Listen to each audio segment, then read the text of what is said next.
So part of the reason that understanding the history of Young Living is so important is there's a lot of ethics that go behind it, and people don't understand that. And it's not just marketing. And what I really wanted to do today was give Max snacks and pull him far enough away so he doesn't pull my arm. And then what I really wanted to do was do a brief history of Young Living. There's a lot to it. But so I'm just going to go over a couple of things that I think are really, really valuable. And I'm going to be really honest. When I first started Young Living, March of 2015, I could not have cared less about Gary Young. I couldn't have cared. In my head, he was just this old guy. I'm like, that's great. Good for him. Fine. But I didn't care. What I cared about was that the quality of the oils were good. These are the ones my doctor told me to buy. Great, done. I don't care about the person behind the helm. In my head, what I was thinking was it was sort of something like Amazon, where I didn't really care who packaged it and who got the products in my hand, as long as I got what I was ordering. That can't be farther from the truth when you're actually doing a business. If you're ordering a product, an everyday product like this mug, obviously I hope it's ethically made, blah, blah, blah. But like, whatever. I don't have a dog in the fight on the processing of this mug. For my business and your business, we do have a dog in the fight. And we really not only need to understand the values, but the history. And so that's what we're going to do. I did some private conversations for this call, but this is the book I'm going to show you guys. It's called D. Gary Young, World Leader in Essential Oils. And it's fantastic. If you do not have it, you can get it in the virtual office, or you can get it on Amazon, actually. So first things first, Gary Young did not set out to do a huge business at all. He was injured pretty severely in a logging accident. And Leon, go away. Gosh, this call. My dog's drinking, the baby's here. It's the whole thing. So Gary Young, and this came to him authentically. And I think most of us, our businesses came to us very authentically. Not all of us, but most of us did not set out to have these different businesses. And I think that that's a really important thing, because when you're thinking ethics, when you're thinking heart, and when you're thinking all these different things, that matters. It kind of falls in. So what he was logging. You can see these pictures in this book, which I love, but he was logging and he got into a terrible accident, and they thought he was going to be paralyzed forever. And there's actually x-rays of his spine. And this was years. It was like a 13-year process from when he first had his accident to when he really was able to move around like normal. The point when Gary very first started, he wanted to help himself. He was looking for natural ways to feel better for himself. And he moved to Southern California, and he enrolled in a neuropathic college. So emotional and physical well-being. He was looking for himself. And I really feel like a lot of us can connect to something like that. When we're doing our businesses, we can look, a lot of us started, we wanted to sleep better. We had a backache. We wanted our kids to be able to focus. We had a personal goal, and it kind of snowballed. This was the exact same thing. So Gary found someone, her name was Anne Marie, and he found someone to help teach him how to learn about herbs and natural things. He did it in Mexico. And so that's him in his little outfit. So what ended up happening was Anne Marie gave Gary research about essential oils and how they helped different types of things. And that's crazy, because thanks guys for being flexible about switching over. So when Gary first really started researching, he was looking for something for himself. And his friend, peer, mentor gave him research from Switzerland about essential oils. That's how he came in. And so that was his path. And these pictures, he, like many of us, learned to research for himself. He learned, that's his first little lab. Those are his little buddies. He learned to research for himself. And that's so important. We're learning all of this too. And I really, as we're remembering, and I'm going to keep going back to this, as we're thinking about our businesses and how they relate to the history, it was one humble man who wanted better. And then he shared. We can do that. There's nothing wrong with sharing when when your baby right here isn't sleeping great, and then you find something to sleep great. You're one humble person sharing things that work for you. And so what he did is he ended up on the weekends and stuff foraging plants, and they put these in these bottles. And like, I love this book because you look there and like you can see all the labels, and it says the office manager is the one who helped him. Office manager organizing the original apothecary, where many herbs were ground, gathered on weekend excursions. You guys, this isn't a multi-million-dollar guy who decided he wanted to get rich. He wanted to feel better. And so this is what he did. I know, buddy. Sorry, Max has to be here, but okay. So after he kind of realized, okay, essential oils might have a lot to them, I really want to be part of it, he was invited by French medical doctors to travel to France and join them. He returned home from France with 13 oils and began experimenting to discover and learn more about their usage. He broke them down. Okay. There was no internet. Guys, there weren't books like this on libraries. This was not popular. So he really had to do a lot of trial and error. He tried to make his own. There was a lot of failing, which is normal, which we understand. He sold his first research facility so that he could really kind of get going with all the essential oils. He studied and studied and studied and studied. Okay, this guy, who we know now as Gary, thought that there was more. And so he worked with the right people. He worked with French doctors, French aromatherapists. He went to France and did all this. And he looked under the microscopes and really started to try to figure it out. Then he decided more people need this. And so this was where, and I love these pictures, guys. This was where Young Living, look at that.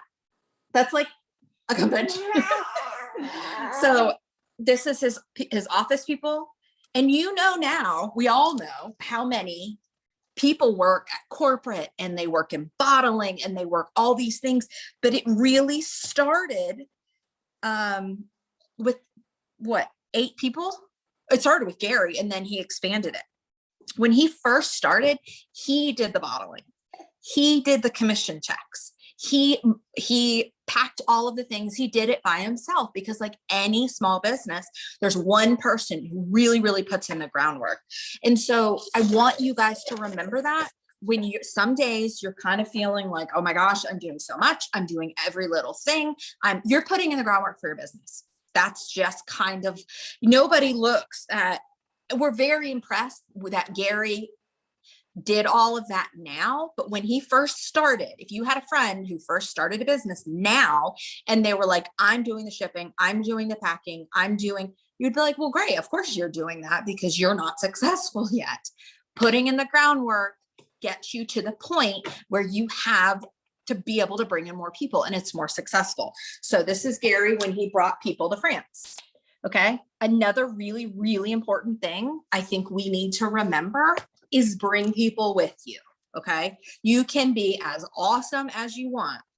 If you are not bringing people with you on your journey, inviting them to come in these awesome outfits, but inviting people to be part of it with you, you're not going to be successful. And Gary did all of these things that we're looking for and that we want in our business on a different scale and with, different things. So he learned how, here we go again. I love this. He learned these old distilleries. He went to France and he learned that. He brought things back. He brought seeds back.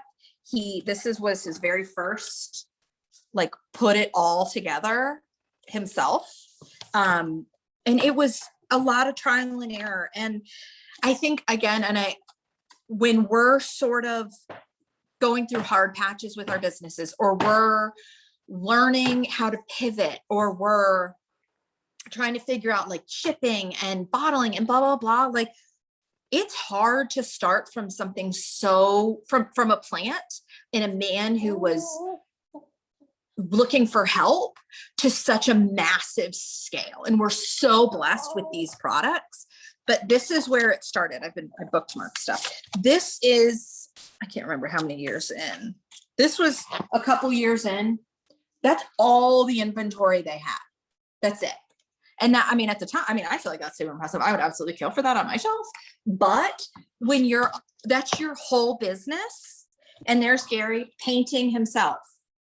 There's no shortcuts with Young Living. There never has been, ever. So there's going to be growing pains. This whole book shares about the growing pains that Mary and Gary had. Look at her. That's what my desk looks like, y'all. And that's okay. That's part of what all of this has. And we're so blessed to be part of the part that's an explosion. And so as we're kind of like moving on, oh my gosh, I know I just showed you this, but I can't get over that. That's the whole stock. And Gary was putting things in boxes and shipping it off. But another thing that Young Living does that I'm so kind of proud, I think is a really good word to say, but I'm so proud of, is really intentional with who comes on board. Really, really intentional. The corporate staff, they're great, and they've been vetted and trust. And I know that like Ashley can say she was just there with them, but these are people that we really, really trust to be part of this process. You're okay. And so that can take some time too, you know? And so as things are changing, or Mary is feeling like, okay, we need to make some changes, it's not just like, boop, done, just because it's a older now company that has a lot of profits. If you're going to do things right, it's going to take some time. Just like any of all this, just like with your business and our business, I hope you're careful who you spend your time with. And so, you know, Young Living's always been part of that. Some of my favorite things, and I asked around a lot before we did this call, some kind of first time tips and tricks for builders when Young Living was just started. And one that I really love is Terry Seacrest. And I've heard her speak a couple of times. She got on a horse. You all right? She got on a horse and went from door to door on a horse to be like, you're okay. You need these oils. You should buy these oils from me. And like, I think about that a lot when people are like, it's not fast enough. I'm not an influencer, blah, blah, blah. I'm like, where's your horse? Get on, like, because as we have to think about, especially at the beginning, these people called in every order. Gary did the math on the commissions.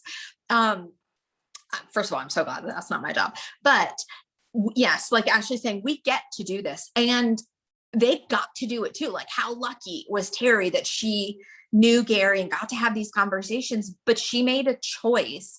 I'm going to make sure I'm getting these oils into every home. And how that looked for her is getting on a horse and going to the next farm.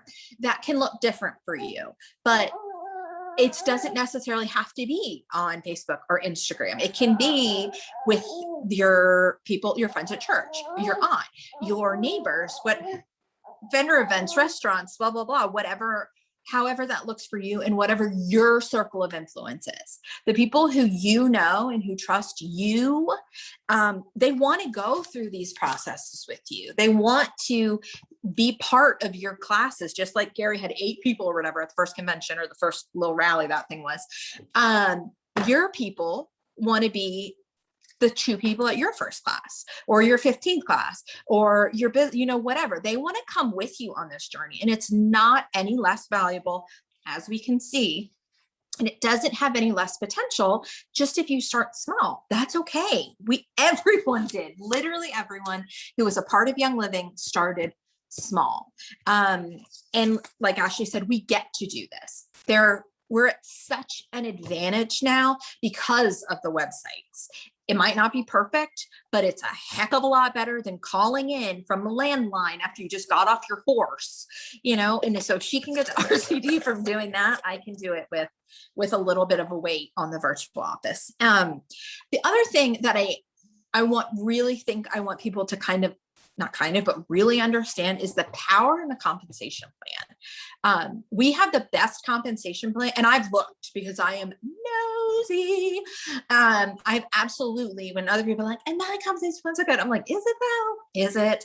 And I mean, I don't mean to be ugly, but it's not that good. And I have never ever seen a compensation plan that comes anywhere close. And one of my skills, I'm not good at everything, but one of my skills is maximize the compensation plan.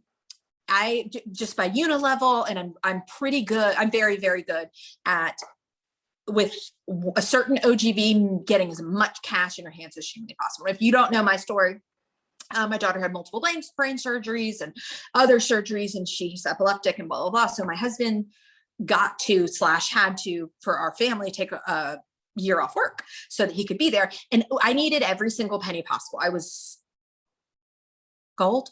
Yeah. Was I silver and gold that year? Is whatever. Anyway, I was gold. But I was like a newish gold, and I needed every single penny possible because at that point I was our only thing of income. So I dug into the compensation plan and Unilevel and blah, blah, blah, and how much I could get every single penny. Us being able, Mary did the compensation plan for one. She's a genius. She is a business genius. And us having the gift to move, structure, et cetera, to get more money for ourselves and our leaders is insane. It is insane. And it is not like other things in different direct sales. And other direct sales, in my experience, from what I've seen, I haven't looked at everyone, but I've looked at a lot. What they do is you get a portion for sales. And you get some if you have some leaders, maybe. If you miss a rank, it's all gone. You have to start back from zero. You lose your perks, you lose your cash bonuses, you lose any gifts towards can you sit up straight? You're making me nervous. You lose any, like, if they give you money towards a car, you start back from zero. And I'm like, that is garbage and unfair, in my opinion. If you've worked towards something in Young Living, you get to keep it. Okay. If you don't, duh. I mean, you've done in the work. That makes a ton of sense to me. But also, let's say Luann is one of my leaders and I believe in her. I can move my new members under Luann and go, Luann, let's do this together. Let me teach you. Let's run together. Mary did that. Mary made sure from the beginning that this company was a team effort and we did it together. We get to help not only change our own lives financially and wellness, but other people too. That's massive. And like, that gives me chills because we're really lucky to be a higher enroller team and to have really generous leaders who look and go, who can I help? Who can I help? And like, we get and like, that's going to make me cry, but we get messages all the time. That's like, you guys, I can't believe this. I can pay my car payment. I can't believe this. I can, I can send my kid to daycare. I can't believe this. My daughter can do better. I've gotten so many of those messages. I think that's going to make me cry. I've gotten so many messages like that over the years that's one of my absolute favorite parts of this business, and seeing other people succeed and helping other people succeed, because we all have different gifts, and some people who are not better enrollers are really good at education and support. So they're just as valuable. They are just as valuable. And I can look to someone who maybe might not be the highest enroller, but is the most loyal teacher and go, can you help me? I'm not good at this. Can you help me with this? And then we get to do it together. We've been blessed by being able to sprinkle our gifts. And that's all part of this, the Young Living, and Mary and Gary being able to go, what do we need to be successful? How do we help the people?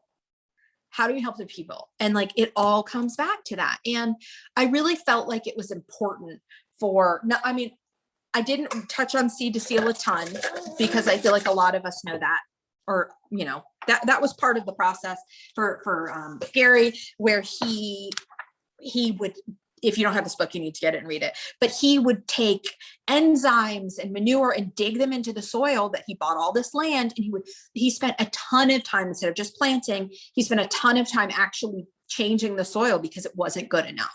His standards were so insane, even when he wasn't making a profit, because he wanted the best. Not only, I mean, at this point, he wanted it for him and his family and his friends. And I think all of us can relate to that. When he started something to love his health, his family and friends, and then it went out, but his standards never changed. And I want you guys to remember that as your businesses grow. You're loving the people with you, you're loving the people running with you, but do not let your standards change. As you get higher, be intentional about the information you put out there. Be intentional about the classes you teach. Don't stop just because you have 10, 15, 100, 4,000 people under you now. Be like Carrie, where the quality of what you're putting out doesn't scale or doesn't drop, it scales. Okay. I really encourage everyone who wants to be serious about their business to understand from the beginning. And again, I said, it might've just been Luana because we had some weird technical issues. My bad, probably. I'm not really sure. But at the beginning, I said, when I first started, I did not care about gear. Like, I thought it was, you okay? I thought it was weird. I was like, and I mean, we're all business leaders on here. I feel like it's okay to say this, but I thought it was a little strange. I understood why people called it a little culty thing until I realized it all is teaching the history. And it's okay to respect and to admire and all these different things when you really understand the history. There are so many, Young Living aside, all of us know people, public people we don't really know, public people we've never met, that we talk about their history because it's impressive. That's what we're doing when we're honoring Gary and when we're paying attention to the details. So, and I've had it, well, I feel like Young Living is a cult. And I'm like, I feel like Young Living's actually just paying attention to the history and not like, it's different. I'm like, well, you just don't know why this matters. And that's something that we can be really good about educating on. And I think that makes so much sense to a lot of people who want to protect their income when they're looking for an opportunity, because, and maybe Ashley can talk on this for a second, or however long she feels like, about, they were at the Diamond event this week, they were telling them about the family owned versus corporate.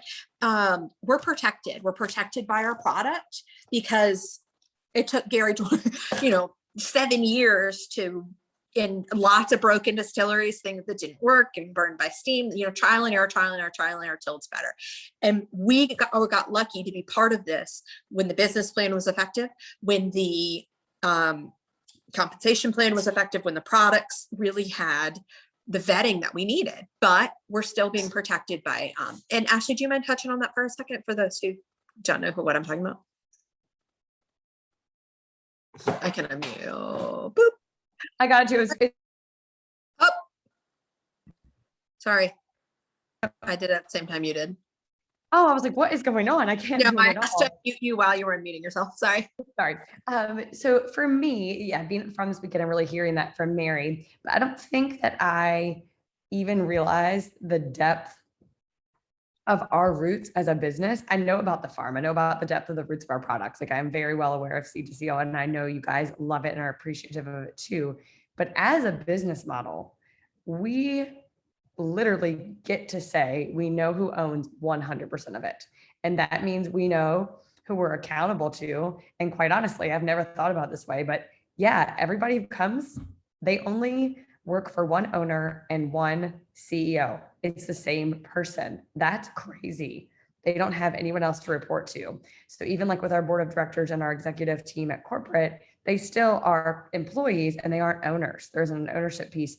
And I don't think that Young Living would ever be a publicly traded company. That's a really hot thing for people to do right now, to get to a few billion-dollar level and then be publicly traded. But that means that we are at the whim of the market and at the whim of the consumer a lot more. And we've seen some kind of gross things go down. Beautycounter now is owned by a private investment firm. I mean, I'm fine because of who's watching this. If you look up Z Capital Group, and a couple other. Yep, they own Modere and always have. So it's a really interesting thing to think of. That's like a normal private company where you just have somebody come in, try to pump up money, which means pump up what? Junk in the products. I mean, y'all really think about this. If you have somebody that's there just for the business growth, they're not going to be in it for the same purpose as probably the founder would be, or as someone who's really there for quality. So that is really important. It's also really important for you guys to know that we are built on someone who personally labeled each bottle of oil, as Chelsea was talking about earlier, with him, calculating compensation plans. I'd be like, not on a spreadsheet. So I think it's funny, like not like he was doing it himself on a spreadsheet. It's literally like all by hand. He was hand labeling oils. And Mary was like, we should probably print them. That's crazy. But what's important to note about that is that we're really redoing our entire business and getting rid of legacy systems and replacing them with modern technology. So that is a big deal. What that means is right now, the growing pains we're going through don't mean that we have any ounce of instability. It's actually that we are so stable that we are going to overhaul and replace things that are 27 years old and give ourselves the ability to grow to the next level, which is going to be $10 billion and $20 billion, all those things we get to be part of. So if you are unsure, you're like, there's been corporate turnover, absolutely. And it's been a great thing. So there's absolutely been changes. That's correct. It was on purpose. There's absolutely been glitches, but guess what? What's coming is so exciting. It's new functionality we never had in the old platform that we're having already in the new one. And I am excited about it. So I want to encourage you to tap into the tools we have. We also didn't even have Oily tools. When I started, so I had no idea what my commission would be, and it didn't matter. I didn't have an ability to text people unless I copied and pasted from the virtual office, y'all. I want you to really think about that. So I grew to platinum without those tools. Then after I was a platinum, I got Oily tools. And then we got the ability to also text, copy and paste phone numbers from Oily tools. I mean, I really want y'all to think about this. So I was a diamond for years before I used Project Broadcast. Like there's just a lot of things that I want you to remember, that the roots of our company are simple and the roots are so strong and they grow so deep. And we get to be the wings of those roots and go out and fly all over. I mean, maybe literally, but really figuratively, and spread the message of, I don't know why I'm yawning, because the time difference in Utah made me stay up really late last night. And then I had to wake up at like 5 a.m. East Coast time, and it felt horrific. So guys, I want to encourage you, if you've never visited a farm, you can do it virtually now. There's lots of cool things you can look at, but I want you to have it as a goal to get there. So I will wrap up. I not wrap up the call. I mean, I'm just sorry. I'm talking so much, Sassy.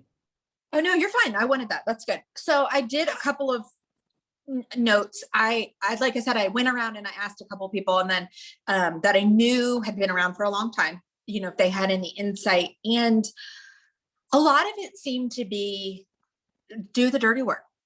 And that's not that anything that's changed. I think this notebook's from Gold Retreat, and I have it for notes, but something that stuck out to me when I was flipping through it was going through the motions is the lowest needed energy. I love that, because like Ashley was saying, with money run businesses versus hi honey, I'm right here, versus a family run, etc. We're not just going through the motions. Gary never just went through the motions. And if we want our business to be successful, we can't just check in with Money Masters. We can't just check in with Miss TR. That's just kind of going through the motions. This is not me, but Ashley will appreciate this. 15% of the wealthiest people in the world exercise 5 times a week.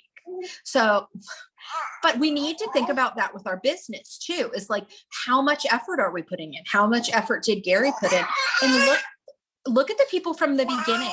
How much effort did they have to put in all the way through? And as Ashley said, sorry about Max. As Ashley said, get to the fun, get to in-person events. Luann, Annalie, I know you both came to Florida. And so I know you guys felt the power. Ann, hold on, baby. I know you guys felt the power and the change of being in person. Knowing each other, being part of it is not, and I really believe that's part of the reason the beginning, the power of Young Living started like this, is because people did things in person.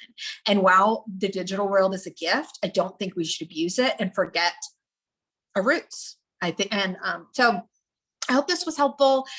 This is why I wanted to do this. I wanted you guys to understand why Young Living was different, why really we need to be loyal through the growing pains, because Young Living's been loyal to us through the growing pains, why in person is so valuable. All these things go back to understanding the people around you, working hard for the people around you, whether you have one person on your team or you have 4,000 people on your team.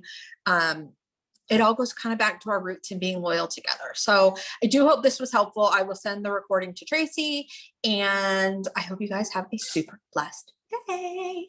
Bye.